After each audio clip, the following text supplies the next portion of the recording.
Bom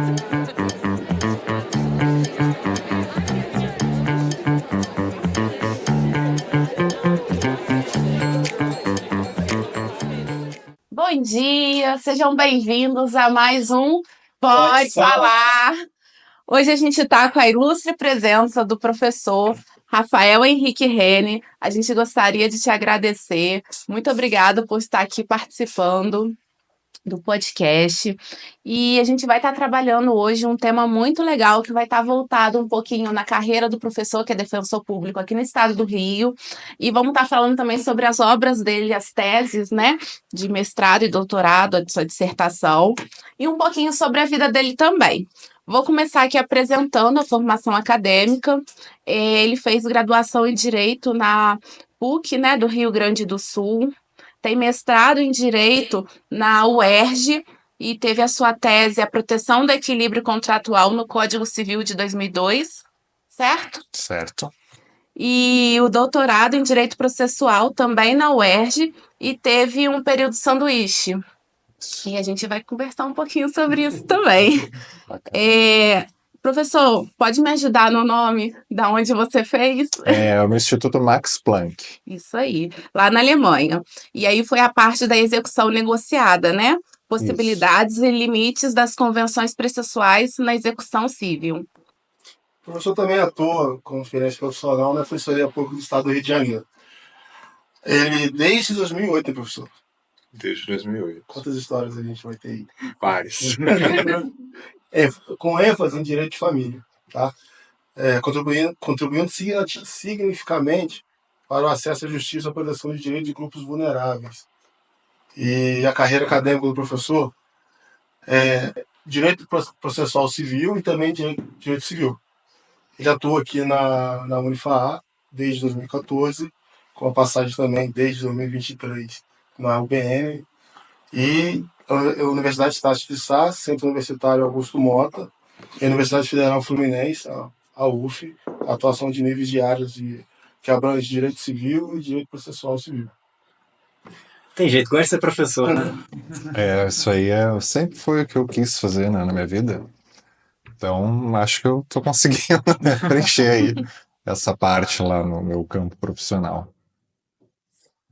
Muito bom. E como que foi descobrir essa área do direito para você? Você sempre quis ir para seguir essa área? Bom, obrigado primeiramente, né, pelo convite. Fiquei muito honrado. Queria parabenizar também pela ideia do podcast, uma coisa muito bacana. Aliás, é a minha primeira vez no podcast. Se fizer alguma coisa errada, já me perdoem antecipadamente. Bom, eu queria, quando eu era, sei lá, criança, acho que eu queria ser piloto de avião. Aí depois, quando eu fui, né, pensar na faculdade, eu achei que era um pouco assim caro, né? Meu pai até falou: olha, você tem que fazer vários cursos antes, eu não vou pagar, então resolva outra coisa.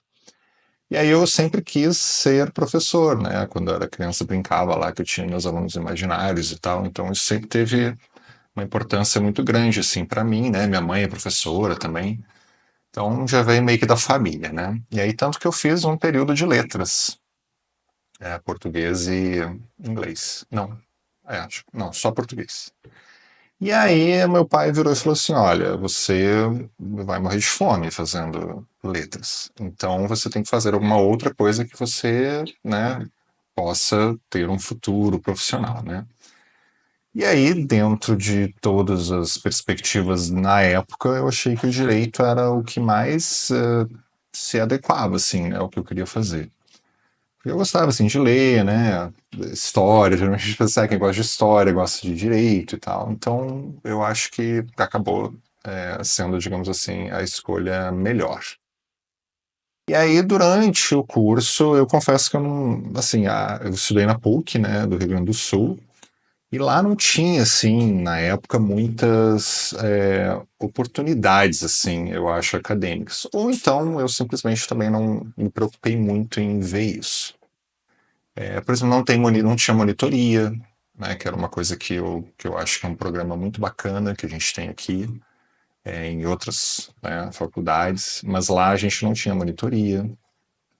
Os projetos de pesquisa não tinha assim um estímulo maior, sabe? Então era muito mais assim, se você quisesse fazer, né, um projeto de pesquisa, então você tinha que procurar algum professor que estivesse disposto a te orientar e tal, e era bem, assim, não havia muito estímulo mesmo. No máximo, assim, agências de fomento, né? E aí, na época, quando eu estava me chegando, assim, ao final da graduação, eu também não queria mais ficar no Rio Grande do Sul, achava que ali não... Você sabe, quando jovem é assim, né? Quer saber de desbravar o mundo, quer sair por aí. E aí eu também não queria mais ficar lá no Rio Grande do Sul, achava que ali não tinha muitas oportunidades, assim. E aí eu comecei a mirar alguns lugares fora onde eu pudesse, né, tentar um mestrado, porque pensando assim, em termos bem práticos, né, eu tinha que conseguir um emprego o mais rápido possível, principalmente se eu fosse ficar em um outro lugar, né, uma outra cidade, enfim, para poder me manter nessa cidade, né, não ficar dependendo de pai e mãe.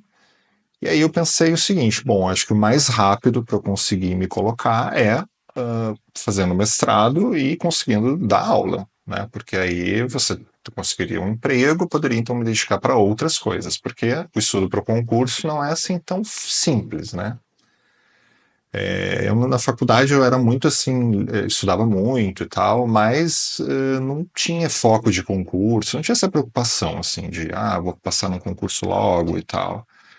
E aí eu fiz alguns, não tomei bomba em todos, e então na minha cabeça era isso. Aí eu consegui um professor que a gente tinha, até faleceu já, ele é bem... O Ricardo Aroni, né, um cara muito bom assim no direito civil, e ele era dessa teoria do direito civil constitucional, que na época, veja, isso aí é 1998, 99, então muito tempo atrás. Ele era um dos únicos que falava isso. Inclusive, eu acho que ele era muito. Assim, ele era uma pessoa que não era muito. Os alunos não davam muita. Não valorizavam muito ele, porque ele vinha com essa ideia do direito civil constitucional e era uma voz única lá na faculdade. Ele estava sempre pensando à frente do tempo dele, né? Pensando à frente. Eu acho que ele, por um lado, assim, pecava, porque para você pensar um pouco à frente, o interessante é você poder ter algo para comparar. Então, você teria que saber bem a teoria clássica, ou a doutrina clássica, e aí sim você poderia trazer como um contraponto. E aí isso não aconteceu, mas enfim, ele era uma mente brilhante, né? E aí eu falei com ele, olha, eu tenho intenção de fazer um mestrado. E aí, entre as minhas opções, estava o Rio de Janeiro, tinha um tio que morava aqui, então achei que poderia ser uma coisa mais simples de mudança, né? Então talvez seria uma, como é que eu posso dizer, mais tranquilo mesmo, né? Não seria Uma mudança menos dolorida. menos dolorida no sentido de pelo menos ter um pouso, assim, um lugar onde ficar até eu conseguir me ajeitar melhor. E aí ele falou, não, vamos lá. Ele tinha lá um projeto de pesquisa, né, sobre direito de superfície e tinha um colega meu que estava, acho que saindo dessa, eu não lembro bem, eu sei que abriu essa vaga ali. Aí ele falou, não, eu te coloco lá nesse projeto de pesquisa, você termina, faz o relatório e tal, e aí você já vai ter essa pesquisa. E aí eu vim pro Rio, né, eu passei, na verdade, primeiramente na Emerge, e foi uma história interessante também, porque antes da seleção que eu fiz, eles ofereciam bolsa de estudos, né, para os primeiros lugares, né? Então a Emerge hoje em dia é a mesma coisa, né? Você tem lá uma turma da manhã, turma da noite, são seleções, é a mesma seleção, mas você se inscreve para o período que você quer fazer. E aí eu me inscrevi, vim fazer a prova, né? Meu pai me apoiou e tal. Aí fiz a prova e fiquei no curso noturno em primeiro lugar. E aí eu falei, vai rolar, né, a bolsa. E aí, quando eu fui conversar lá na Emerge, eles falaram, olha, não tem bolsa. E aí o cara que estava lá, ele era do Sul também. Aí ele virou para mim e falou o seguinte, olha, você vem, porque a gente vai dar um jeito aqui. Aí eu falei, beleza, então, né, porque eu fui bem claro, olha, se não tiver bolsa de estudos, eu não vou conseguir ficar aqui. E aí eu vim, né, de Malicuia, isso foi em agosto, eu me formei em agosto de 2000, ai gente, agora o ano, acho que é 2003. E aí eu já vim para Emerge, e foi um mundo, né, novo, assim, porque é diferente, né, o estudo que a gente tem ali para o concurso. E também, eu tive, por exemplo, no início, logo, direito constitucional, quando eu estudei em 1997, 98, foi, tipo assim, uma abordagem. Aí depois, quando você vai estudar para o concurso, era outra. Fora a evolução que teve em poucos anos, né, no direito constitucional, naquela época já. E aí ele conseguiu lá tinha uma vaga lá de pesquisador na biblioteca, e aí ele falou, não, você vai pesquisar, vai ser pesquisador lá na biblioteca, a gente consegue então aí justificar a tua bolsa. E aí foi, eu vim, mas eu estava focando mesmo no mestrado. Aí eu estudei, né, muito, porque o mestrado aqui da UERJ, assim, você tem uma prova de conhecimentos, né, tem uma bibliografia, e aí são feitas perguntas ali sobre aquilo. E aí depois tem uma entrevista que não é, na verdade, uma entrevista de conhecimentos acadêmicos. É mais assim para a banca perceber, né, o que a gente está pensando em estudar, né, o projeto de pesquisa. Não há necessidade de projeto de pesquisa, né, na UERJ, isso é bom também. Porque às vezes você tem uma ideia, ou às vezes você não tem muitas ideias. Então, eu acho legal, assim, você ir meio com os pensamentos aí abertos, né? E então eu consegui, passei na primeira fase, né? E aí depois eu fui para entrevista, foi muito bacana, assim. Eles me perguntaram assim, qual a questão? Eram 3 questões na prova, né? Aberta, assim, dissertativa, né? Aí a Maria Celina Bodan, né, que foi minha orientadora depois, ela perguntou, qual foi a questão que você teve mais dificuldade? Então eram umas perguntas assim bem, né? Como é que você vai se manter aqui no Rio? Era bem mesmo assim, para conhecer mesmo os candidatos, né? E aí eu fui aprovado no UERJ e comecei meu mestrado, né, em Direito Civil. Então, foi uma trilha bem direcionada, mas mais no final, né, que eu tracei, assim, esse foco e vamos lá, né. E aí consegui. Aí comecei lá na UERJ, depois de um semestre eu passei na Estácio. Estácio tinha uma seleção, naquela época já seleção pública, né, para professores.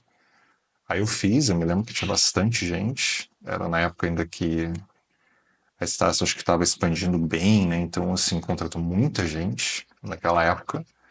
E aí eu também consegui, né? Foi meu primeiro emprego, assim, formal na área da educação, né? Porque eu trabalhava antes, né, com meu pai lá no Rio Grande do Sul e tal. Mas foi legal, assim. E aí depois eu decidi, então, o que acontece, né? Trabalhando assim, né? No Estácio e tal, né? Todo final de semestre era a mesma coisa, assim, e o pessoal brincava, quando e quem será que a barca vai levar? Né? Porque todo semestre tinha uma onda de demissões, né? Ao mesmo tempo que você estava entrando, tinha um monte de gente também saindo, né? E aí aquilo ali me deixava muito complicado, né? Você tá ali, né, sozinho numa outra cidade, então tendo que se manter e tal. E aí eu achei, não, tá muito ruim aqui. Aí tentei num outro lugar, né, na Uniswan, tinha também uma seleção em aberto. Aí eu tentei lá na Uniswan, consegui passar também. Aí fui contratado e fiquei com esses dois ao mesmo tempo, né, concomitante. Mas mesmo assim eu ainda pensava, bom, pelo menos agora sim, se sair de uma, acho que vai ter a outra, né? Então dá para ficar mais ou menos tranquilo. Aquela formiguinha da estabilidade financeira, concurso público, quero ter tranquilidade. Aí eu também cheguei a essa conclusão. Falei, é melhor de repente eu fazer um concurso público, porque pelo menos lá tem uma estabilidade e tal. E aí eu comecei a estudar, né, pro concurso. Eu me inscrevi lá num curso que tinha na época, agora eu não lembro mais o nome, mas era lá no centro do Rio. E aí eu fazia as aulas, né? E assim, eu acho que a docência também me ajudou muito em vencer, né, muitos conteúdos, porque quando eu tinha que preparar as aulas, então, na verdade, o preparo das aulas era o estudo, né? Já estava ele estudando previamente o conteúdo. Então, por exemplo, eu dava aula na Estácio, eu só dei aula de direito civil, mas eu dei aula de, acho que todos os direitos civis, família, sessões eu não lembro, mas enfim, basicamente todos, né? Desde teoria geral do direito civil até reais, inclusive deu uma perrengue preparar aula de reais, porque como eu tinha tido aula com o Arwani que não deu bem essa questão clássica, eu tive que preparar tudo do zero, né? Então foi boa essa experiência, assim, né? Então isso já também permitia que a gente estudasse, né, esses temas, né? Então a parte de direito civil era bem, já estava mais ou menos assim assentada. E aí lá na Uniswan, né, o coordenador na época virou para mim e falou assim: você vai dar aula de processo civil. Aí eu falei, mas processo civil, tipo, a vaga era civil.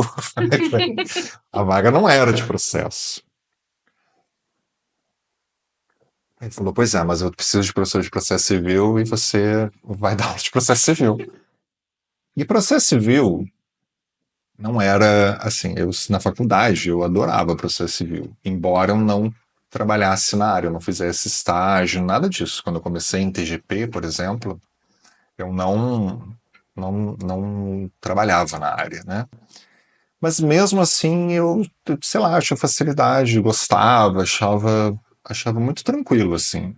E porque eu sei que processo civil é uma das grandes dificuldades, assim, né, da maioria dos alunos. Principalmente quem não faz estágio, porque você no estágio você tem a prática. E o processo é muito isso, né? É prática, não adianta. Então, se você não tem prática, não é que é impossível, mas dificulta, né? Agora, se você está vendo aquilo que a gente está falando lá na sala de aula, ajuda bastante. E eu falei, tá, né? E aí ainda tinha um outro problema, né? Um outro agravante para dar aula de processo civil, porque eu também nunca advoguei. Não era um objetivo para mim. Né? Eu achava que eu não tinha perfil assim de ir atrás de cliente, sei lá, eu achava que eu não ia conseguir. Então nunca foi algo que eu foquei, né? Nem estágio nisso eu fiz, né? Eu estava na faculdade, eu fiz estágio no Ministério Público, e fiquei lá, foi o meu único estágio e eu adorava, assim. Então não tinha muito essa coisa de advogar, né? E aí eu também me senti um pouco uma fraude, assim, falei, gente, vou dar aula de processo, mas eu não tenho, né, uma prática, assim, muito... Tudo bem, tem uma parte teórica importante, mas eu achava, assim, que ficava meio capenga, né, Boa essa parte do seu coisa... background ele era de pesquisador, né? Era de pesquisador, então, por exemplo, os meus exemplos que eu dava nas aulas de processo era o que eu lia no livro. Eu não tinha nada, né, para falar a respeito da questão prática, eu nunca tinha vivenciado aquilo. Então isso era um dilema um pouco ético também para mim, mas assim, eles mandam, a gente obedece, né? Você tem que dar aula de processo civil? Ok, vou dar aula de processo civil. E aí, paralelamente, eu fui estudando, né? Meu concurso ele levou da época em que houve as inscrições até o final, foi basicamente 2 anos.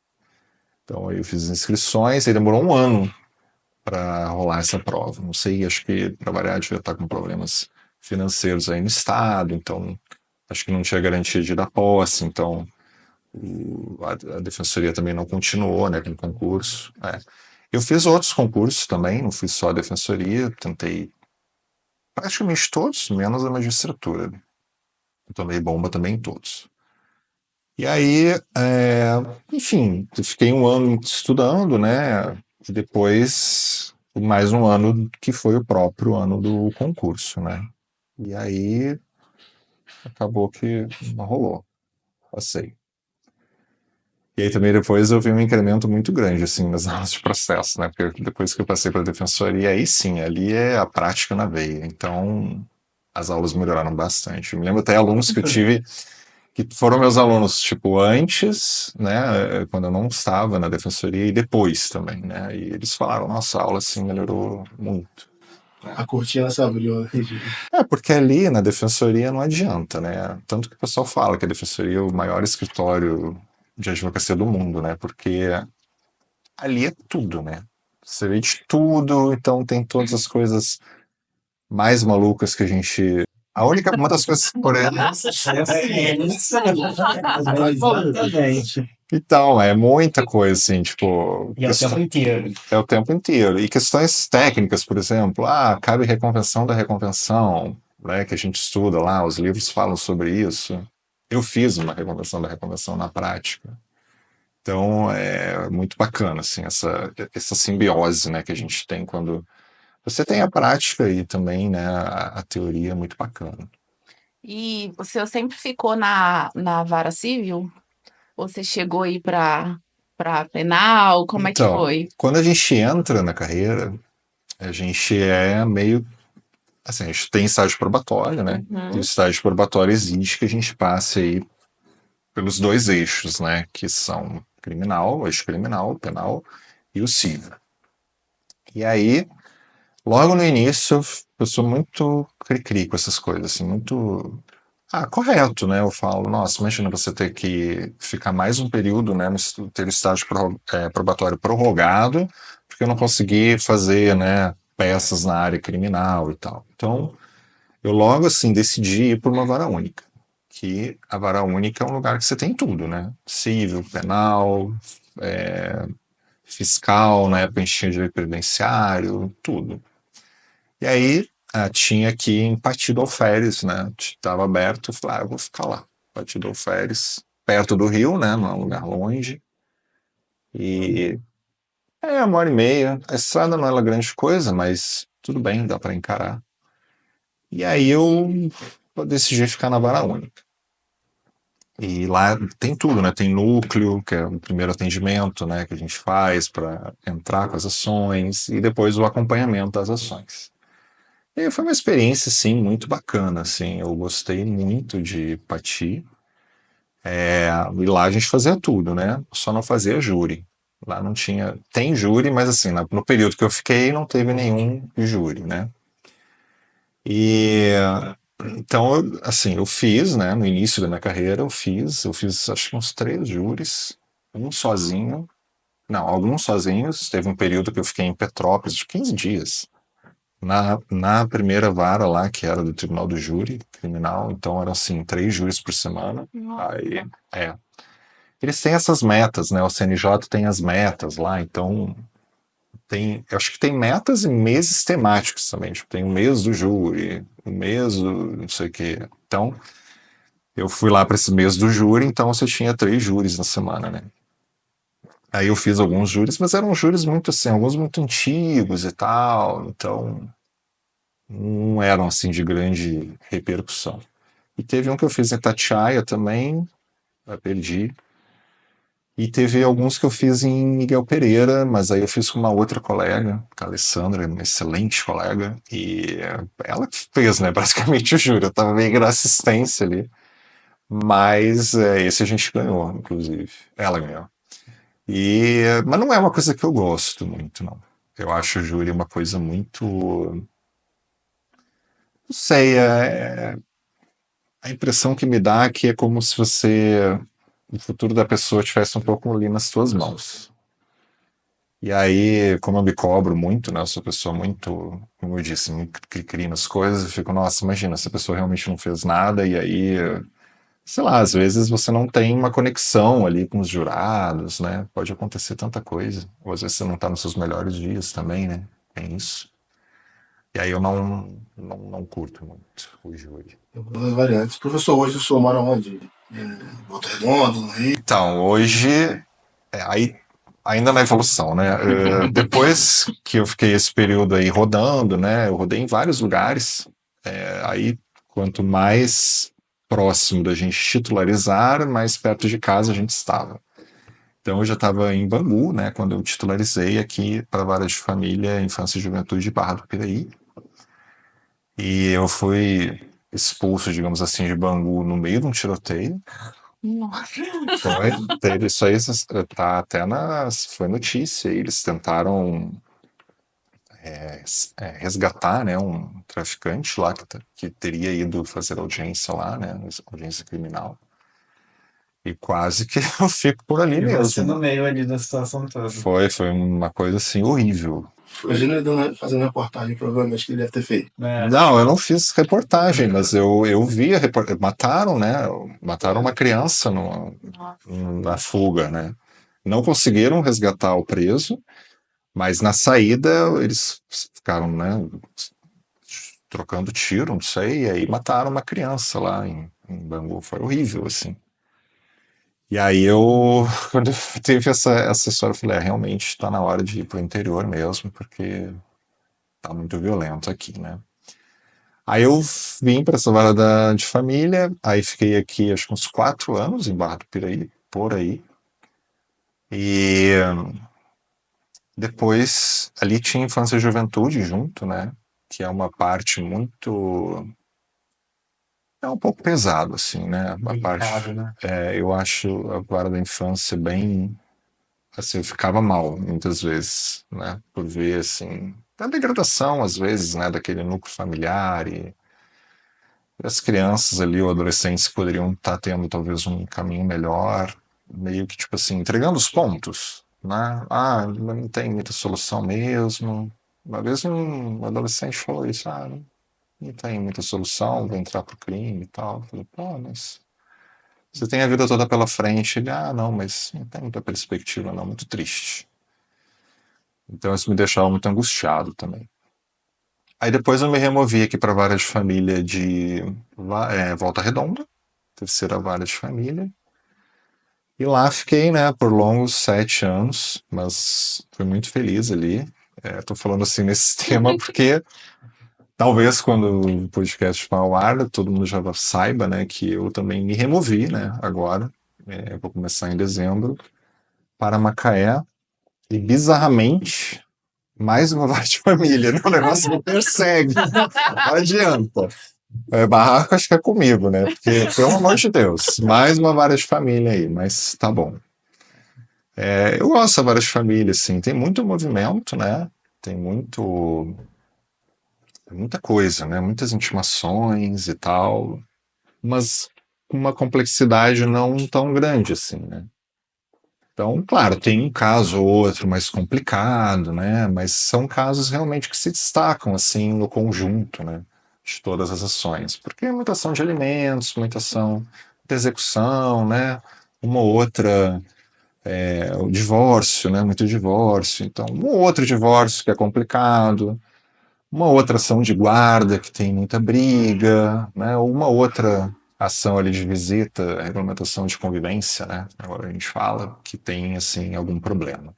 Mas o grosso é muito mais do mesmo, né? Realmente é muito repetitivo, né? Na vara de família. Acho que depois de passar por todas essas defensorias, mas acho que se encontrou na vara de família. Não. Na verdade, não. É que eu não consegui me remover para uma vara civil, né? Esse é o meu sonho, assim, ir para uma vara civil. Mas estou namorando aí algumas no radar. Mas, assim, eu gosto da vara de família. Eu acho que, por exemplo, para as aulas que eu dou de processo civil é muito rico, né? Então são muitos casos, são muitas situações que a gente pode contar e dividir o que acontece, né? E soluções processuais que a gente encontrou. Mas, assim, meu sonho mesmo é uma vara civil, né? Ou um núcleo, né? Um núcleo civil também seria bom. Muito bom. Notícia quente, desculpa. Né? Notícia quente, essa aí de dezembro, para dezembro, na verdade. Pois é, eu não posso dar muitos detalhes, porque as coisas ainda estão se desenrolando. Vocês saberão depois, publicarei nas minhas redes. Mas eu posso dizer para vocês assim, um alinhamento perfeito, assim. Eu fico até um pouco arrepiado. Pensar em tudo que aconteceu e como aconteceu é bem, bem interessante, assim. Eu fico muito triste, não vou sair da FAA, antes que digam isso. Mas eu não vou ter como dar aulas presenciais, né? Fica inviável para mim lá de Macaé vir para cá, não tem como. Mas eu devo continuar no online, né? Tem projeto de pesquisa em andamento, tem orientações de monografia, então eu fiquei feliz com o arranjo que eu consegui com a coordenação, né? Achei que foi bacana, assim. Porque também não... São 10 anos aqui, né? Então, assim, sou e fui muito feliz aqui nessa casa. E é triste isso aí, né? Mas a vida, ela é feita de sonhos, né? Nós todos temos sonhos aqui. E é isso que nos move, eu acho, né? A tentar melhorar, a tentar buscar os sonhos.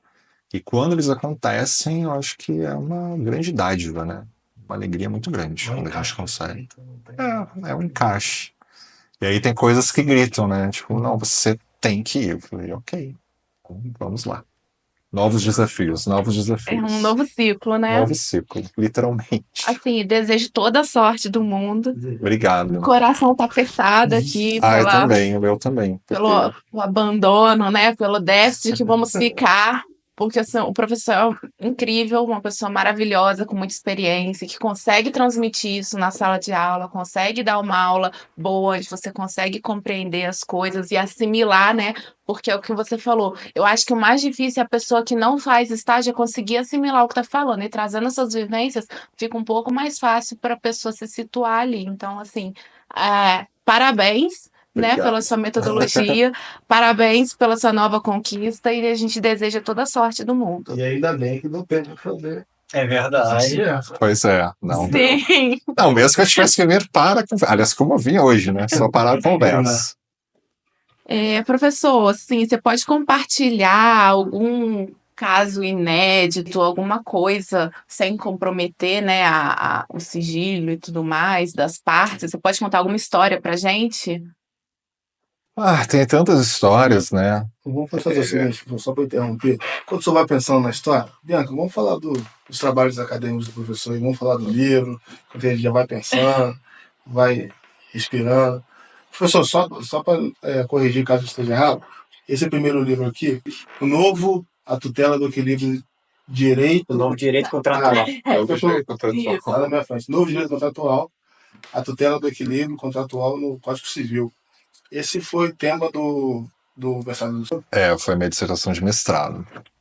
Na época, eu sempre penso, né, quando eu estava estudando lá, fazendo esses estudos acadêmicos, que é importante a gente mesclar um pouco, né, essa coisa teórica com a questão prática, né? E quando eu entrei no mestrado, tinha sido promulgado aí o Código Civil. Então tinha uns institutos novos ali, né, da resolução por onerosidade excessiva, né, a possibilidade de anulação do contrato por lesão, estado de perigo, e aquilo era uma coisa nova no ambiente que a gente tinha, né, ambiente do direito civil. Então era um tema que eu curti muito, assim, eu gostei muito de fazer essa dissertação. E o segundo ali, execução negociada, possibilidade e limites das convenções processuais na tutela executiva civil. Isso. Ele tá do forninho, né? Ele é o mais recente. Ele é o mais recente, essa é a tese, né, de doutorado. Também é engraçado que eu comecei assim, né, tanto o mestrado quanto o doutorado quando havia assim novos diplomas legislativos, né? E aí o doutorado foi o novo CPC, né? E aí no novo CPC tem tantos temas, né? Mas o tema das convenções processuais me chama atenção porque ele mescla, né, o direito material e o direito processual. Então eu acho assim incrível.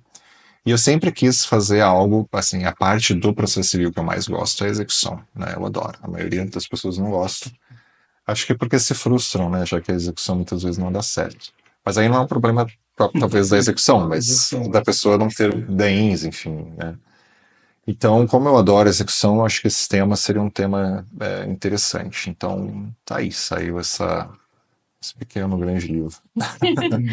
E seguindo o ritual, será que com esse novo código que teremos vem o PhD?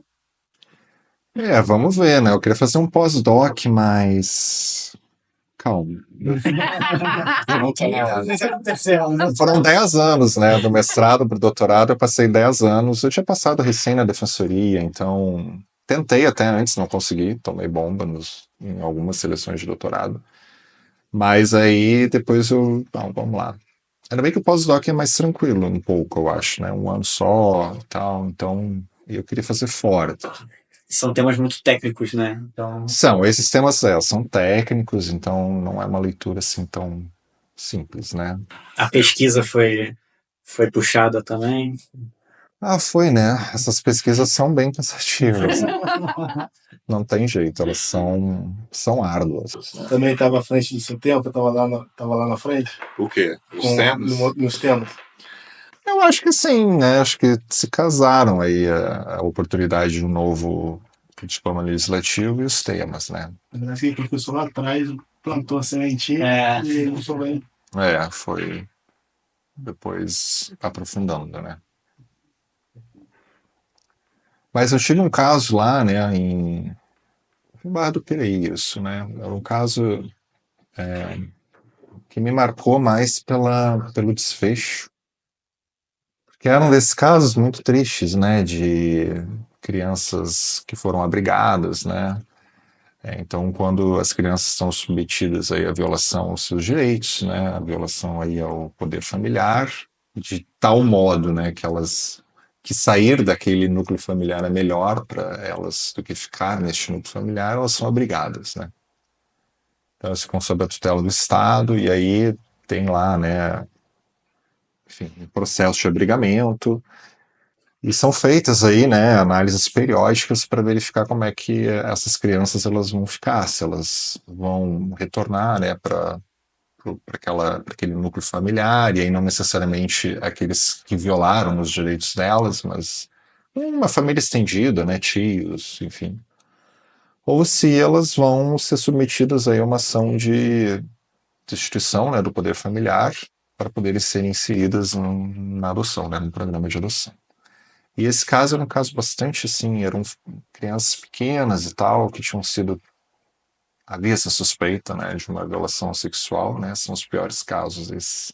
Quando você tem aí uma suspeita de agressão, violação sexual, né, causada assim, por pais, né, ou eventualmente padrastos, né, enfim, é bem, bem triste isso. E esse caso era mais ou menos isso, né, e aí o próprio pai que era teoricamente acusado, né, disso. E aí a gente estava, né, fazendo essas audiências, são audiências concentradas, né, acho que é de 4 em 4 meses você tem aí uma bateria de audiências concentradas de todas as pessoas que estão, todas as crianças, né, e adolescentes que estão abrigados. E aí esse pai apareceu, né, teve o abrigamento dos filhos, eu não lembro mais quantos filhos, enfim, mas ele apareceu lá na defensoria. Aí eu falei, esse cara, né, poxa, uma acusação grave, assim, né, enfim, ele foi lá na defensoria, eu tinha na época uma funcionária, né, a Lúcia, e ela fez essa escuta, eu estava em audiência, né, ela ouviu a história dele, e aí quando eu desci da audiência, eu falei, Lúcia, o senhor teve aqui? Ele falou, teve. E aí? Doutora, eu acho que a gente tem que fazer uma defesa, assim, mais cuidadosa dele, porque ele, de fato, disse que tem uma nova família, né, casou com uma mulher evangélica, né, ele voltou para a igreja, ou está na igreja, não sei. A mulher dele, inclusive, está grávida, tem outros filhos e tal. Aí eu falei, mas Lúcia, mas será que essa pessoa, assim, será que ele tem consciência de fato do que aconteceu, né, e tal? Ele não, ele parece estar bem consciente, está bem determinado a ficar com as crianças. E aí a gente foi fazer essa audiência concentrada e uma das profissionais lá, né, porque a gente ouve toda a rede, né, psicólogos e tal. Aí uma das psicólogas lá, acho que do lugar lá onde elas estavam abrigadas, falou: isso aí ele tá tentando, mas assim, ela teve uma postura bem negativa em relação à tentativa dele de se reaproximar, né?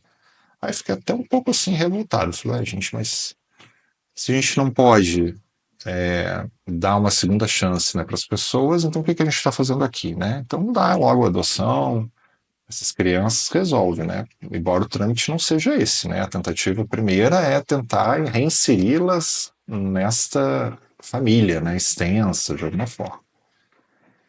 E aí, quando ele foi lá para falar comigo, eu falei para ele: olha, estou formulando um pedido aqui para você visitar essas crianças no abrigo. Agora, se você fizer qualquer coisa errada, tipo mijar fora do pinico, eu vou desistir de você. Porque são acusações muito graves. As pessoas que estão envolvidas na análise desses casos são pessoas que não estão acreditando em você.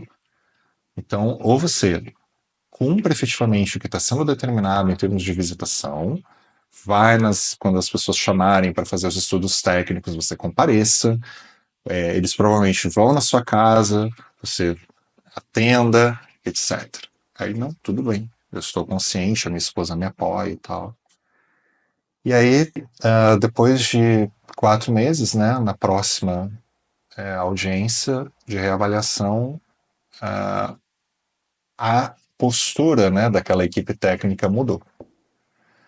E aí elas falaram, não, ele realmente está comparecendo às visitas, está demonstrando uma nova postura, a mulher apoia, etc, etc. E aí começaram, então, a fazer visitas na casa, né, permitindo as crianças de irem com ele. E aí, no final de tudo, assim, acabou que deu certo. Então, eles conseguiram reaver aí essa guarda dessas crianças e foi uma história vitoriosa, assim.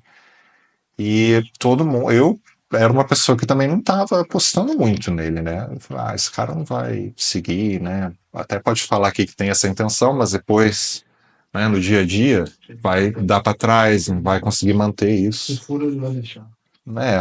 E aí não, ele deu certo. E aí eu falei assim para Lúcia, pô, Lúcia, que bom que você teve essa escuta, né? Porque às vezes a gente já vai com preconceito, né?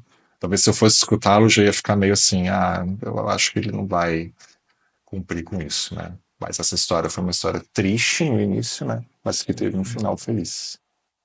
Então, é isso.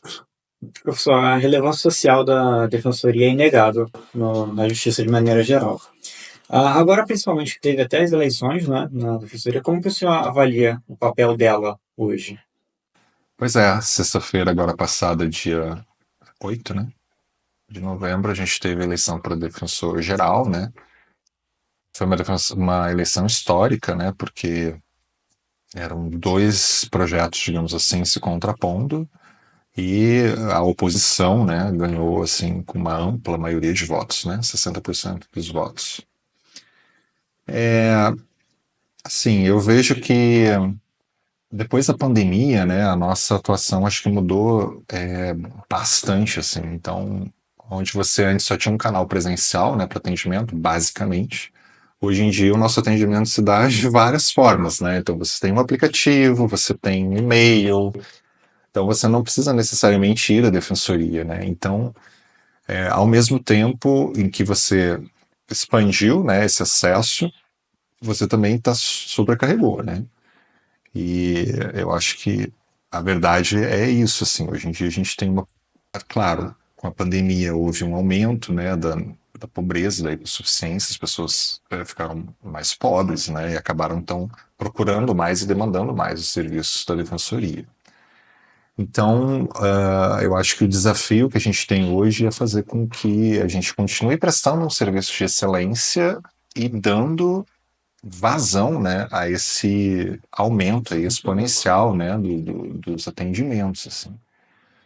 E o grupo estava, claro, teve avanços, todas as pessoas que estão na cadeira, né, de defensor público geral, eles têm avanços, né? Mas acho que houve alguma falta aí de sintonia também com os anseios da classe, né, em relação a outras questões, né, como essas questões dos atendimentos, da gente estar sobrecarregado, né, e outras questões. Então, eu espero, quero crer aí que a defensoria possa continuar, né, prestando esse serviço de forma assim mais global, né, para todos e que a gente possa então trabalhar, né, para cumprir a nossa missão constitucional, né, que é a tutela dos hipossuficientes, assim, tanto na questão individual quanto na tutela coletiva, né. Teve um incremento muito grande nos últimos anos na tutela coletiva, que é importante, né? Nós temos também essa missão constitucional, mas a gente sempre foi um grande, né, escritório de advocacia. Então a gente lida muito. Eu não sei assim os dados comparativos. Quantos de tutela coletiva nós temos, quantos de ações individuais nós temos, mas me parece que o maior foco ainda é essa tutela individual, né? E claro, a tutela coletiva engloba um quantitativo de pessoas muito maior, né? Com uma atuação você consegue atingir várias pessoas e isso é relevante, mas a gente também tem o trabalho lá de formiguinha, né? De cada um aí das pessoas que procuram. A coletiva tentar desafogar um pouco, né? Resgatar uma massa, às vezes uma coisa mais imediata. Por exemplo, uma coisa que eles fazem muito, né? Teve problema lá na Supervia, né? Com os trens, até não tem tido tanto, né? Pelo menos eu não tô vendo mais. Mas às vezes dá um problema lá na Supervia, né? Então o trem parou, aí atrasou, várias pessoas não conseguiram ter acesso. Então você tem ali um prejuízo, um dano. Então a defensoria pode fazer um acordo, né, com a Supervia e dizer, não, então vamos colocar aí uma isenção de tarifa por 2 dias. Então, essa é uma forma de você compensar e isso a gente consegue pela tutela coletiva. Então você alcança uma gama indistinta, né, de pessoas. Claro, no caso aqui, os usuários do serviço da Supervia. Então, é relevante, né, mas o dia a dia ali, né, da tutela individual também, né, é muito importante, assim. Eu acho que, por exemplo, lá na vara de família lá de Volta Redonda, assim, uns 80% da vara é a defensoria. Né? Isso eu estou tirando da minha cabeça, mas eu imagino que sim. A gente está muito presente, assim, né, em todos os lugares. Até um comentário que eu gostaria de fazer, porque eu acho que as pessoas não têm noção da relevância, né, que é a palavra que você usou, e do montante de atendimento que é feito por mês. Eu faço estágio na Defensoria Pública também e de vez em quando a defensora fica contando. Então, às vezes, assim, fizemos, um exemplo, 100 ações por mês, recebemos 400 intimações por mês. Então, é um número de volume muito grande, são muitas pessoas que estão sendo assistidas, atendidas. E isso, assim, a gente mostra como que isso é importante, né? Se a gente não tivesse a defensoria, quantas pessoas estariam desamparadas? Com certeza. Juridicamente. Com certeza. Eu acho que o papel é inegável, a importância da defensoria é inegável. E esse é o trunfo da defensoria pública, né? Porque, bom, sem a defensoria pública, olha quantas pessoas, né, estariam desassistidas. Então, o importante é a gente fazer, de fato, um trabalho bem feito, como a gente tem feito. Né? Não é perfeito, não é perfeito. Né? Pode se melhorar, sim, pode se melhorar. Mas eu acho que, dentre esses órgãos aí do sistema de justiça, um dos que tem a avaliação mais positiva seria a defensoria. Né? Eu acredito nisso mesmo. Então, esse eu acho que é um grande trunfo aí que a defensoria tem, né? A qualidade do serviço, quantitativo de serviço, né? Lá eu, por exemplo, tenho uma média de umas 700 intimações por mês. É muita coisa. Né? Isso também vai variando, né, de comarca. Às vezes uma cidade maior, uma cidade menor. Sim, claro. Tem essa variação. Mas eu fiquei impressionada porque a primeira vez que eu tive o contato com a defensoria foi no estágio.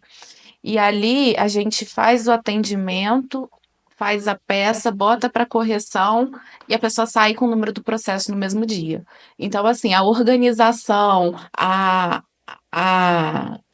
palavra seria essa, a organização que o serviço é feito, eu fiquei impressionada. Eu falei, gente, eu nunca vi um serviço público que você tem um atendimento tão elaborado, tão bem feito, né?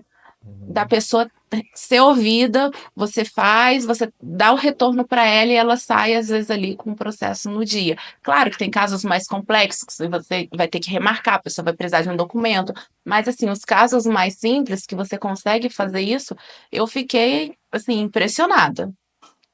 Eu achei que foi uma qualidade muito boa. Eu acho que é isso, né? A gente poder tentar proporcionar ao máximo uma experiência melhor pro cidadão. É um know-how, né? São 70 anos, a Defensoria Pública do Rio tem 70 anos, então acho que a gente aprendeu a fazer coisas bem feitas, né? Mas é isso, a evolução, né? A instituição vai evoluindo como vai evoluindo a sociedade, né? Então, às vezes mudam as demandas, a instituição vai ter que se adaptar a isso, né? Na pandemia foi isso. Né? Consequentemente, o defensor, né? Ele vai se adaptando. Também. E falando em adaptação, como é que o senhor consegue lidar com a docência e a profissão do defensor? Como é que consegue equilibrar? Eu adoro, não, né? Como eu falei no início, assim, sempre foi meu foco, né? Sempre foi uma coisa que eu quis muito. E eu gosto até mais de dar aulas, tá? Mas eu acho que é isso. Eu procuro, então, da minha experiência, né, na defensoria, trazer aquilo que é importante para entender, né, os institutos que a gente trabalha na sala de aula. Então, isso eu acho que é bem bacana, assim. Mas é isso, lá na defensoria a gente eu fico lá fazendo as intimações, atendendo e tal, né, e depois aqui dando aula. Então, são algumas jornadas aí, né? Algumas jornadas. Período passado, então, não sei nem como é que eu sobrevivi, né? Eu estava dando aula 5 dias, nas 5 noites. Nossa. Foi bem puxado. Aí o ritmo tem que dar uma diminuída, né? Perfeito. Professor, antes da gente passar para o nosso quadro rápido de perguntas e respostas, a gente tem 3 perguntas dos nossos seguidores para o senhor. Vamos ver, vamos ver. Vai começar, Guilherme? Posso começar. Essa aqui é polêmica, hein? O Gadiel Stumbo perguntou qual é o aluno favorito do Renner e por que o Gadiel? E ele te manda um abraço. Obrigado, Gadiel. Ótimo aluno. Mas eu não tenho alunos favoritos, né? Tem vários favoritos. São todos muito comprometedor bons. responder essa pergunta. Não vou responder, mas Gadiel certamente está lá entre um dos melhores. Mas não tem isso, né? Acho que a gente acolhe todos indistintamente. Alguns, logicamente, a gente tem mais uma ligação maior, né?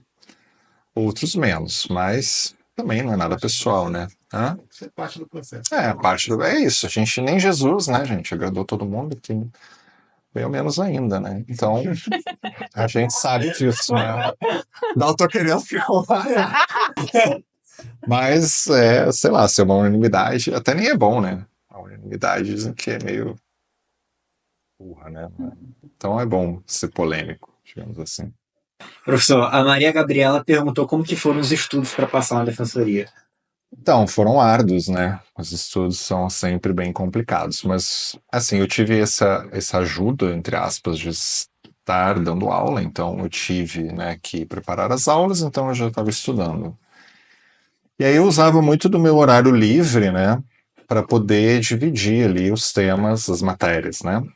Então, por exemplo, eu fazia um foco maior nas matérias que eu tinha menos afinidade. Então, por exemplo, a penal, o processo penal, eu tinha mais dificuldade, então eu tinha uma carga horária maior, né? Agora, assim, na época, né? Hoje em dia isso está bem diferente, eu acho, né?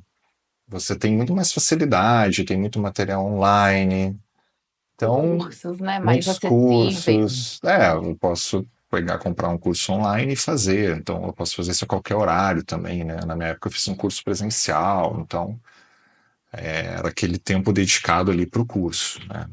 Então, eu achei que o curso ajudou, ele te dá um foco maior, né, nas questões assim que seriam mais relevantes.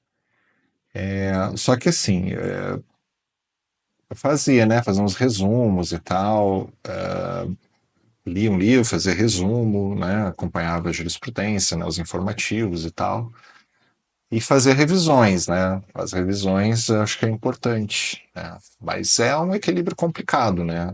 Você conseguir, por exemplo, você vencer o programa, e não necessariamente você vai conseguir vencer todo o programa, né? Até porque não é todo ele que vai cair. Aí tem aquela questão assim, bom, caiu o que estudou, Um pouco de sorte, um pouco um de pouco de sorte, dedicação. dedicação tem que ter, não adianta. E hoje em dia, então, eu acho que, sei lá, talvez eu fizesse alguns resumos, né, e aprofundasse aí com um livro ou outro, né. Mas era mais ou menos assim, né? Então não adianta, tem que ter dedicação, né? O negócio não vai cair do céu, né? Tudo demanda esforço. Então, ser organizado, né? Tentar dividir ali de uma forma com que as coisas fiquem mais ou menos equilibradas, dando um enfoque àquilo que você tem mais dificuldade. E é isso. Sentar, ler. Não tem muito sucesso, não tem muita chave, né, de sucesso. Acho que é isso, é perseverança, entender que as reprovações acontecem e elas são parte do processo, né? Você aprende com as reprovações. Então, aquilo provavelmente você errou lá nas questões que você achava, não, poxa, isso aqui eu achava que eu sabia, né? Na verdade, você faltou focar ali. Então, ali você já vai ser um ponto que você já vai saber, né? Inclusive direcionar os seus estudos para isso, né? Professor, tem o Caio Rezende, ele perguntou como foi seu percurso até passar no concurso de defensor público. Acho que o senhor já respondeu. Mas mais ou quiser menos. acrescentar alguma coisa. Eu acho que foi isso, né? Então, eu fiz o meu mestrado, eu achava que eu não tinha condições de fazer as duas coisas ao mesmo tempo. Tem colegas que conseguiram, né? Fazer o Franklin, né? Com colegas de concurso, ele fez mestrado e ao mesmo tempo estudou para o concurso, né? Uma sumidade. Eu sou meio, não consigo, assim. Então, eu primeiro terminei uma coisa, porque são muito diferentes, né? Os estudos, assim. O estudo do mestrado, doutorado é muito específico, né? Então você vai se aprofundar, né, em relação a esses temas, então foge um pouco do global, né? Já o estudo do concurso é um estudo mais geral, né? Você tem que ter uma noção geral sobre tudo. Há um ou outro tema mais aprofundado, mas se você tiver uma noção geral de tudo, acho que você consegue ir bem, né? Então, foi árduo, tá? Não foi simples, não. Foi bem árduo, mas também é isso, né? Sonho aliado à perseverança é a fórmula do sucesso, né? Você não pode desistir. Não, você já tem, né? Agora, se você Se não não tem. tentar, Eu ia falar isso. né? Se você não tentar, realmente. Preciso. E não é desistir, né? É como o senhor falou, você Não. tomou várias bombas ao longo do caminho. Fiquei reprovado em vários, não passava nem na primeira fase. E aí é isso, né? Então você vai aprendendo, né, com as reprovações. Eu acho que é parte do processo, né? A vida, ela é feita de frustrações. Não adianta, você não vai ganhar sempre, né? Isso é uma simples prova de processo, né? E até outras coisas mais relevantes, né? Como um concurso, né? Ou algo assim. Então, é parte do processo, é saber que às vezes a gente fica muito decepcionado, né? Porque você se esforça e você chega lá e faltou uma questão, né? Ou faltou, sei lá, 0,1. É isso. Então faltou esse esforço, talvez, né? Professor, em todo episódio nosso, a gente tem o nosso quadro de perguntas e respostas. São perguntas rápidas e você tem que responder da maneira mais natural possível com o que vier primeiro na cabeça. Ai, meu Deus. Tá bom. Quer começar? Ué, pronto, né? Quer começar, Bianca? Posso começar? Essa aqui eu tô doida pra perguntar. Para quem não sabe, o professor Rene, ele é um amante de viagens, né? Ah, Viajar. sou sagitariano, né? Então, não vou colocar a culpa no signo. E assim, quem acompanha as redes dele fica babando nas viagens que ele Ai, que faz. Vou continuar. Eu sempre tive essa dúvida, né? De postaram, não. Poste, a gente adora. Postarei. Assim, às vezes dá uma invejinha, dá, porque a gente Mas tá aquela ali inveja trabalhando. boa. Porque aí o que eu faço? Eu falo, caraca, eu tô vendo ali, ó, de graça. Não, E é essa para outra estimular cultura. vocês também a Exatamente. perseguirem isso. Mas qual país, assim, qual cultura, o que mais te surpreendeu numa viagem sua? O que você pode contar pra gente? Tá, bom, vou falar de dois. Então, eu acho assim, ontem mesmo eu estava pensando nisso, olha que interessante. O que mais me surpreendeu recentemente foi a Arábia Saudita, assim, né? É um lugar que foi bem complicado de fazer o roteiro, porque não é um país que abriu recentemente, né, para o turismo. E eu sempre tive essa coisa, assim, né, porque antes a Arábia Saudita era aberta somente para o turismo religioso, né, então somente se você fosse muçulmano, porque lá fica Meca, né, e os muçulmanos eles têm que uma vez na vida, se possível, ir a Meca. E aí eles não eram abertos, né, ao turismo, e eu sempre fiquei com essa coisa, gente, mas eu queria conhecer e tal. Não vai ser nessa vida, né? Só se eu voltar como muçulmano na próxima. Mas aí, recentemente, eu acho que estimulados lá por Dubai, né, pelos Emirados Árabes, eles viram que, na verdade, o turismo é uma ótima fonte da economia, né? E aí começou a abrir, acho que foi em 2018, né? Depois fechou na pandemia e depois eles recomeçaram essa abertura. E aí eu sigo um pessoal no Instagram, alguns, né, influenciadores de viagem, eles estavam indo para a Arábia Saudita. Quando eu olhava as fotos, eu falei, gente, que lugar maravilhoso, eu preciso ir para lá. Aí tentei fazer até fechar com uma agência de viagem, assim, mas era muito caro. Eu falei, não, vou tentar fazer eu por mim mesmo aqui, vou dar meu jeito, né? E aí, assim, eu fiquei encantado com o país, um lugar fantástico, assim, né? Uma cultura muito diferente, logicamente, né? Claro, eu também sou gay, né? E aí alguns falaram, poxa, mas você vai fazer o que na Arábia Saudita, né? Ainda vão matar você lá. Eu falei, não, gente, calma. Vamos, né? E aí, assim, o país está se abrindo, né, bastante para o turismo. Os lugares são lindos. Não é um turismo de massa, né? Porque não é um lugar em que as pessoas, vamos hoje para a Arábia Saudita. Não é um lugar que você vai, né, acordar. Vocês têm muitas outras prioridades antes da Arábia Saudita. E até mesmo a questão, né, das mulheres hoje em dia, né, tá muito mais aberta. Culturalmente não é tão receptivo, né? Não, em termos de que você diz? De maneira geral, por exemplo, que a questão das mulheres, homossexuais. Não, pois é, as mulheres antes não, né, por conta da religião, né, não tinham muitos proeminência mesmo, né? Acabam ficando ali junto, né, do marido, cuidando da casa e tal, essas coisas. Mas hoje em dia não, né? A mulher ela já tem uma abertura maior, ela está inserida dentro da sociedade. Claro, não é como a gente, porque são anos, né, de um pensamento religioso.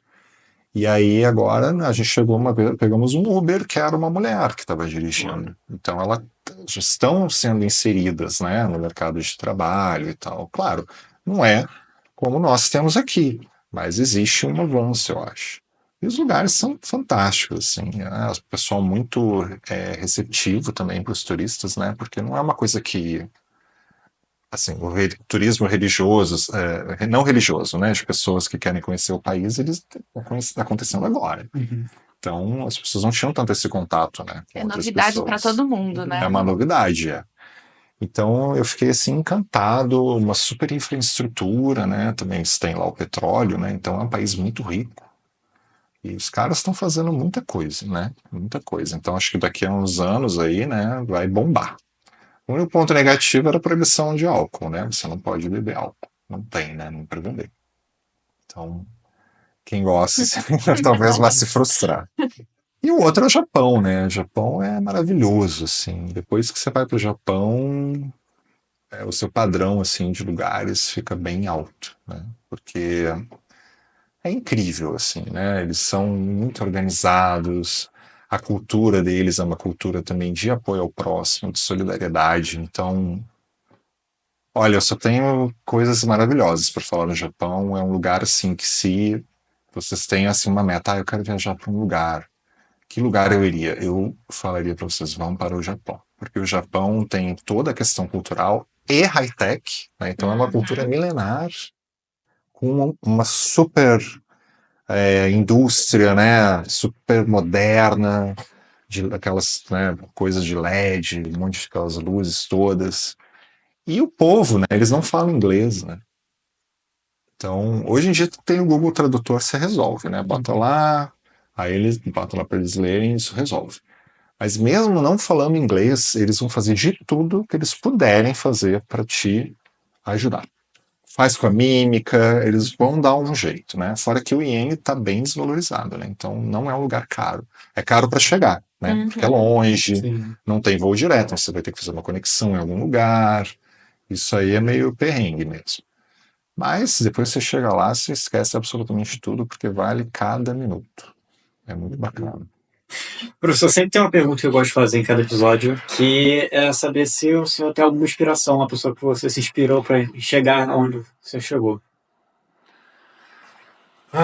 Pois é, agora não vem nada assim na minha cabeça. Mas... Algum outro acadêmico, algum familiar, alguma pessoa de relevância histórica? O meu pai, assim, eu acho que é uma pessoa que eu sempre vou dizer que ele foi um cara bacana, assim. Tenho meus problemas com meu pai, né? Acho que todo mundo tem, né? Todo mundo tem.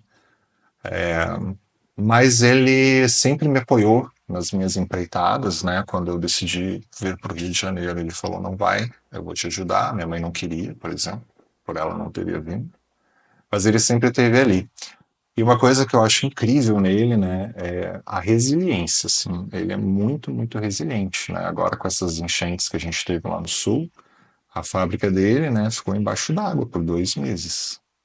Então, eu até achei que ele não ia reabrir, achei que ele ia quebrar e pronto. Mas aí ele falou, não, vamos tentar de novo. Ele já tem 80 e tantos anos, imagina. Você vê aquele patrimônio, né, de uma vida assim embaixo d'água tudo destruído e você tem que começar do zero. Ah, eu não sei se eu ia conseguir. Mas ele falou, não, vamos tentar, é o que eu tenho, né? Então, vamos embora. Então eu acho a resiliência dele, assim, algo incrível. Eu acho que é uma coisa que eu me estimulo, né? Quer dizer, uma característica dele que me estimula, porque para perseguir os sonhos, né, eu acho que a gente também tem que ser um pouco resiliente. Então é cair, levantar, recomeçar, eu acho que é por aí. Então eu diria ele. Bacana. Professor, você pode recomendar algum livro para quem até pensa em ser defensor público também? Ser defensor? Bom, direitos humanos, manual de direitos humanos é importante. Olha, de direito vocês querem, ou geral? Vontade, um livro que impactou a vida do senhor, que seja qualquer coisa. Pode ser tanto do direito quanto fora dele. também. Uma recomendação que fala, olha, todo mundo tem que ler esse livro aqui. Bom, deixa eu pensar aqui. Vadmec. O Vadmec, mas aí não é nem. Não passar no concurso sempre leu o Vadmec.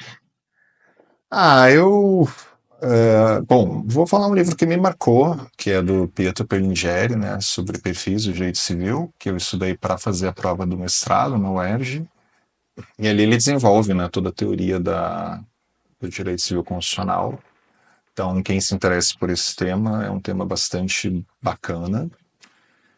E, infelizmente, assim, agora que eu estava retomando, né, as minhas leituras não jurídicas, né, porque eu estou sempre envolvido, né, ou é um mestrado, aí depois era o concurso, aí depois eu quis parar, descansar um pouco, né, porque eu também sou filho de Deus, não precisava aproveitar um pouco a minha vida. Viajar um pouquinho. Viajar. Agora, depois no doutorado, aí era estudando coisas do doutorado e tal. Então, agora que eu estou lendo uma coisa ou outra assim fora, e eu adoro, assim, um tema que eu gosto muito, é da Alemanha Oriental, né, assim. Eu acho fantástico, assim, esse lugar, o que foi, né, e a proximidade, né, algo tão próximo da gente, né, agora fez 35 anos, né, da queda do Muro de Berlim. Então eu gosto de ler e ver coisas relacionadas a isso, né? Então eu li um livro sobre, acho que era amor, né, na DDR, algo assim. Muito interessante, assim, a perspectiva, né, da política da época, assim. Então são temas que a mim interessam, né? Então não sei se outras pessoas se interessem por esse tema, talvez seja interessante, né? Ler algo sobre isso, né? Acho que é isso. A gente acompanha a rede social toda hora. E a gente viu até que a pessoa, há pouco tempo, postou lá uma recomendação de série, seja hobby também. Pois então, essa série aí era, como é que é? Deutschland, né? Deutschland 83, Alemanha 83.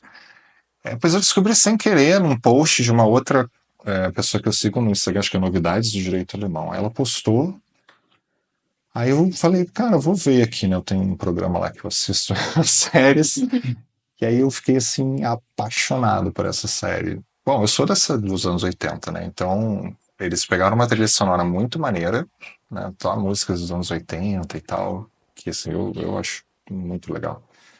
E eles contam, então, eu acho que tem, lógico, uma perspectiva ficcional, né? Mas é muito interessante, assim. E eles têm são três temporadas, né? Uma de 83, uma de 86 e uma de 89, com a queda do Muro de Berlim.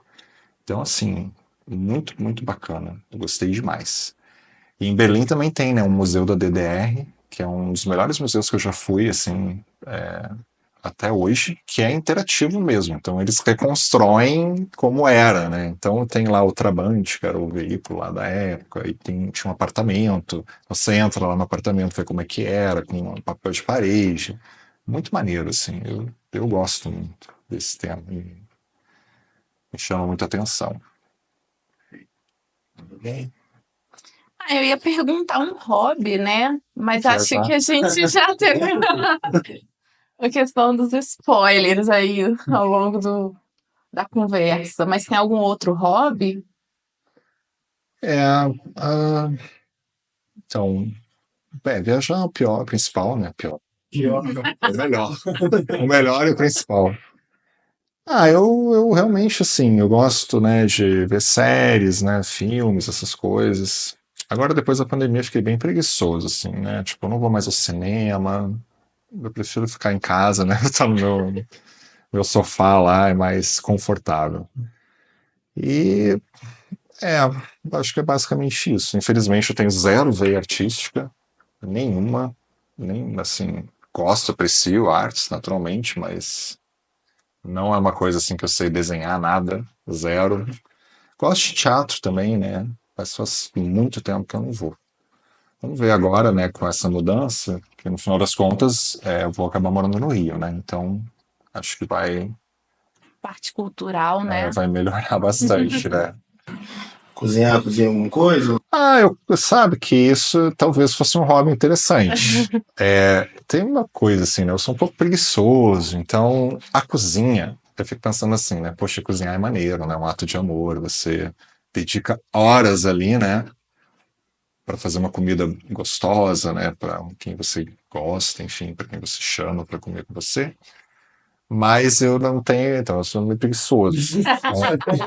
Então, assim, se tiver que fazer, se tiver que fazer, eu vou fazer, tal, mas não é uma coisa assim que eu vou ter que, né, gosto de ficar todo dia. Acho que ninguém gosta, né, de ficar todo dia cozinhando. Então, de vez em quando, esporadicamente, eu gosto bastante até de cozinhar. Mas eu tenho meu tempero peculiar, assim, né? Não agrada a todos, eu acho. Eu queria só fazer mais uma coisa que eu esqueci. Conta um pouquinho sobre o a parte sanduíche, né, que você fez no doutorado, se eu No não me engano. doutorado, isso. Isso. Essa é uma história bem legal até, porque aí, sonhos, né? Como eu falei para vocês, esse era um sonho que eu tinha, né? Morar no exterior. E, bom, quando eu estava no colégio, né? Muita gente lá no sul, acho que em outros lugares também, mas muita gente ia fazer o high school, né? Nos Estados Unidos e tal, ficava um ano, meio ano, né? Aí eu pedi pro meu pai, ele falou, não, você não vou te dar isso, porque se eu te der isso, eu vou ter que dar isso para suas irmãs também, e eu não quero dar para elas. No final, todas as três foram, e eu fiquei sem, mas tudo bem. Problemas, né? Com o pai, todo mundo tem, então esse é uma frustração. Mas aí eu sempre tive esse desejo, né? Falar, eu quero muito. E eu acho muito complicado, assim, não é muito fácil você conseguir achar o caminho das pedras para fazer isso, assim, né? Por exemplo, pegar e fazer um mestrado fora, né? Acho que tem que estudar mesmo, né? O lugar onde você quer, os editais, os requisitos, enfim. Aí meu lado preguiçoso também não ajudou muito. Mas quando eu estava no doutorado, eu tive um professor, o Aloysio Mendes, ele falou, eu estou indo passar, acho que 2 meses, não sei, como pesquisador visitante no Instituto Max Planck. O Instituto Max Planck é um instituto de direito, né? E ele tem várias unidades na Alemanha e tem uma unidade em Luxemburgo. E aí, por exemplo, na unidade de Freiburg fica o Max Planck de Direito Penal. Em Hamburg fica o Max Planck de Direito Civil. E assim é dividido na Alemanha. E aí o direito processual civil é em Luxemburgo, que é o único instituto, a única sede do instituto fora da Alemanha. E aí ele falou, estou indo lá para o Max Planck e tal, e aí eu acho que ele comentou assim, tem um programa lá de pesquisadores visitantes e tal. Eu falei, isso me interessa bastante.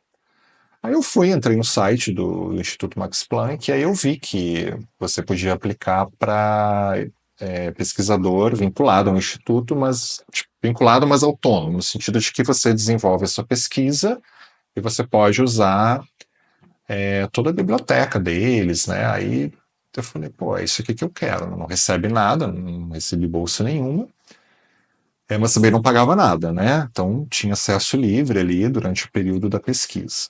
E aí, considerando a defensoria pública, né, o tempo que eu poderia ficar fora, eu falei, eu acho que eu vou ficar aí uns 3 meses, que era o tempo que daria, né? Eu pegaria o final do ano, e mais 2 meses aí do ano seguinte, para poder tocar, né, a tese, porque ela estava bem parada, assim, né? Porque muita coisa, né, trabalho, aí exige uma dedicação mesmo, né? E aí eu apliquei, mandei a documentação, né? Peguei até o Antônio Celso e o Cleison, acho que me deram uma carta de recomendação, cada um deles. E aí mandei lá, né? Fiquei esperando a resposta. E nada de vir a resposta. Eu falei, gente, mas já era para ter vindo, né? Sei lá, tem mais de 60 dias que eu mandei, ninguém respondeu, né, e tal. Aí eu mandei uma resposta, um e-mail. Eu falei, vem cá, né? Já foi apreciado, eu gostaria de ter uma resposta. Aí a pessoa lá falou, não, eu achei que eu tinha te mandado a resposta. Eu falei, não, você não tinha. Mas você teve seu período de estudos aprovado e tal. Vai ser um prazer te receber aqui e tudo. Eu falei, fiquei super contente, né? E realmente foi uma experiência, assim, fantástica. Quem tiver a oportunidade de ter essa experiência, de ir para fora do país, estudar, nem que se foi um curto período, né? 3 meses só que eu fiquei, mas só isso já abre a sua mente, assim, de uma forma incrível. Então, então tinha uma sala, né, com as pessoas, uma mesa super completa, né? Aí você levava o seu laptop lá e você tinha acesso a toda a biblioteca. A biblioteca, assim, é surreal, né? É uma coisa fantástica. Eu sou muito grato, né, por ter tido essa oportunidade de poder ter feito esse período lá. E, assim, o próprio material, né, por exemplo, eles tinham um mecanismo lá que você conseguia, ao invés de tirar cópia, né, dos livros, você fazia um escaneamento, assim, olha, tudo muito incrível, assim, né, uma coisa que a gente não, sei lá, acho que não tem tanto aqui, assim, né, faz tempo que eu não vou a bibliotecas aqui no Brasil, mas é muito diferente, né, muito para facilitar mesmo, né, a coleta de material e tal.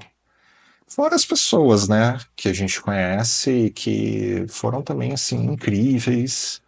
Em 3 meses, né, a gente formou uma amizade, né, então tem pessoas que eu tenho contato até hoje, né, esse ano, se não me engano, eu estive lá em Lisboa, encontrei com a colega que estava lá, ela fazia doutorado na UFBA, né, na Bahia, também era sobre convenções processuais. Então, assim, muito, muito bacana, né? Quando eu fui embora, eles fizeram, a gente se reuniu lá, foi bem legal, assim. E a experiência de estar sozinho mesmo, né? Num país estrangeiro, gerenciando a sua casa sozinho, né? Eu acho que, assim, é um crescimento fantástico.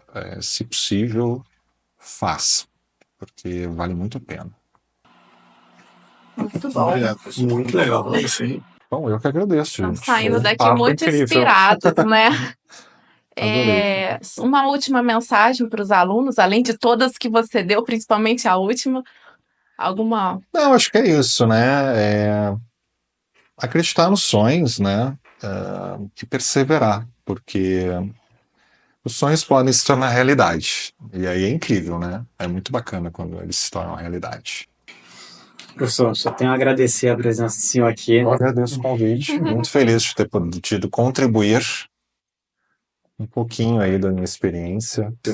E pra gente é um privilégio, ainda mais que nós somos alunos do senhor, no sentido que são 90 alunos.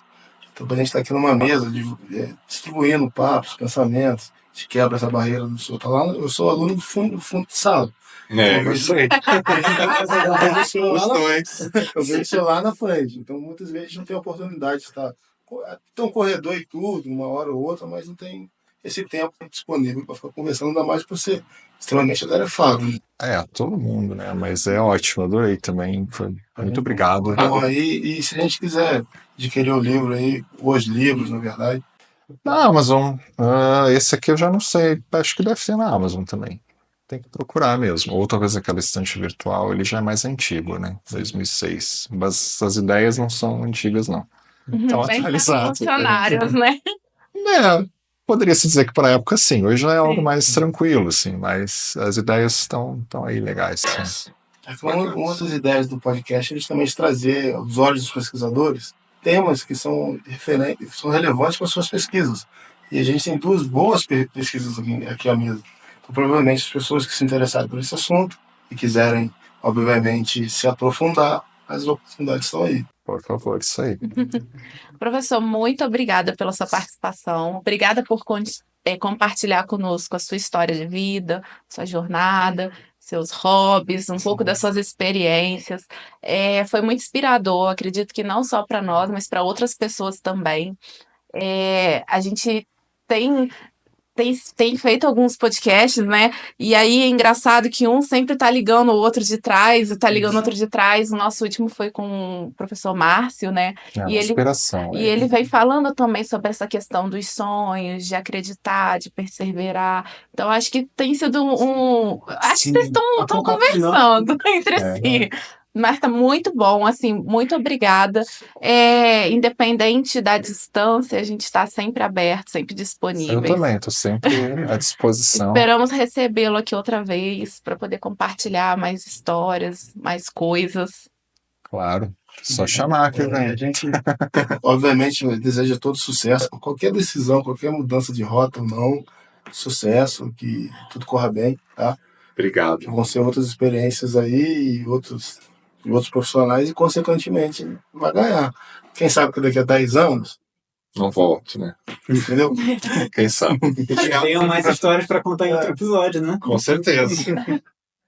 Gente, então é isso, né? É isso. Até o próximo. Muito obrigada. É isso. Até o próximo. Obrigado. Tchau.